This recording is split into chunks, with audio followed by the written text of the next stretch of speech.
என்ன செய்ய போகிறோன்னா ஸ்வீட் பொட்டேட்டோவில் கட்லெட் செய்ய போகிறோம்.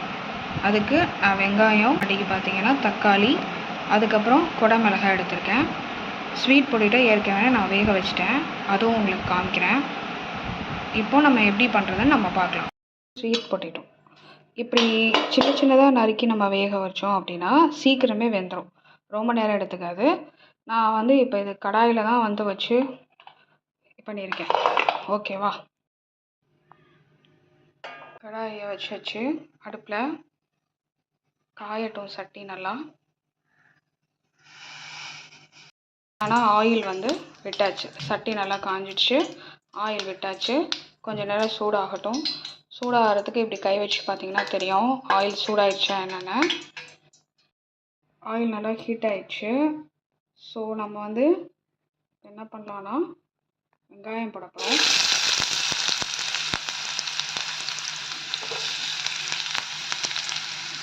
நல்லா ப்ரௌன் கலரில் வெங்காயம் நம்மளுக்கு வர அளவுக்கு வதக்கிக்கலாம்.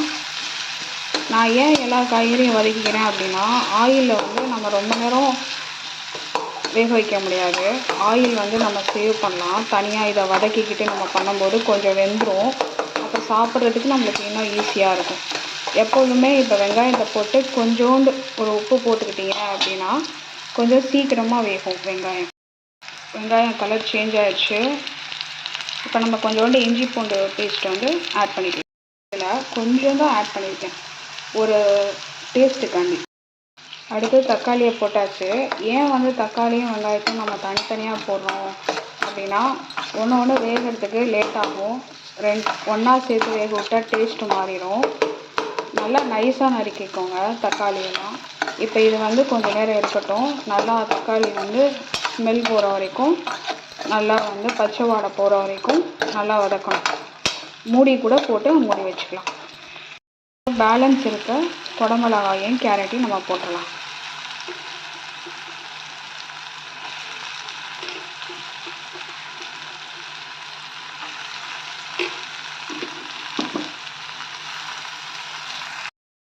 நல்லா வதங்கிருச்சு. நான் இப்போ பட்டாணியும் ஆட் பண்ணுறேன். அது கொஞ்சம் நல்லாயிருக்கும் டேஸ்ட்டு, பட்டாணி ஆட் பண்ணால்.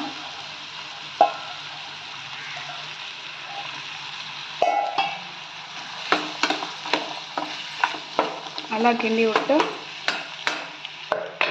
மூடி போட்டு மூடி வச்சுருங்க. வந்துருச்சு. இப்போ ஸ்வீட் பொட்டேட்டோவையும் நம்ம போட்டாச்சு. போட்டுட்டு ஒரு கிண்ட வேண்டியதான். சில்லி பவுடர் ஆட் பண்ணிக்கிறோம்.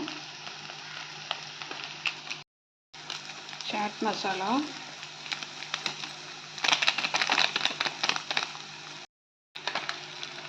கரம் மசாலா. இப்போ இதை இறக்கியாச்சு. இதோட கடலை மாவும் அரிசி மாவும் நம்ம சேர்த்துக்க போகிறோம். எதுக்கு அப்படின்னா கொஞ்சம் கட்லெட் நம்மளுக்கு மாவு கண்டன்சி இருந்தால் தான் ஈஸியாக இருக்கும். நம்ம எண்ணெயில் போட்டு எடுக்கிறதுக்கு. வெறும் வெஜிடபிள்ஸும் ஸ்வீட் பொட்டேட்டோ மட்டும் இருந்தது அப்படின்னா நம்மளுக்கு பார்த்தீங்க அப்படின்னா எண்ணெயில் போட்டோன்னா உதிர்ந்துடும். அதுக்காண்டி நம்ம கடலை மாவும் கொஞ்சோண்டு அரிசி மாவும் சேர்த்துக்க போகிறோம். கடலை மாவு 3 ஸ்பூன், அரிசி மாவு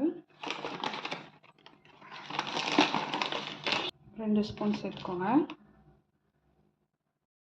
எல்லாம் ரெடி பண்ணியாச்சு. கடாயை வச்சு எண்ணெய் ஊற்றியாச்சு. இப்போ பார்த்ததுக்கும் நல்லா சாயில்டாக இருக்குது. நம்மளுக்கு வெஜிடபிள்ஸ் எல்லாம் ஒட்டி போயிருக்கு, கடலை மாவும் அரிசி மாவும் சேர்த்த பிறகு. எல்லோரும் பிரெட் ஸ்க்ரப்ஸ் யூஸ் பண்ணுவாங்க. நான் ரஸ்கோட இது தான் யூஸ் பண்ணியிருக்கேன். இதில் ஒரு தடவை பண்ணி பாருங்கள், செம்ம டேஸ்ட்டாக இருக்கும். சீரியஸாக. கட்லெட் ரெடி ஆயிடுச்சு. Sweet potato with vegetables cutlet.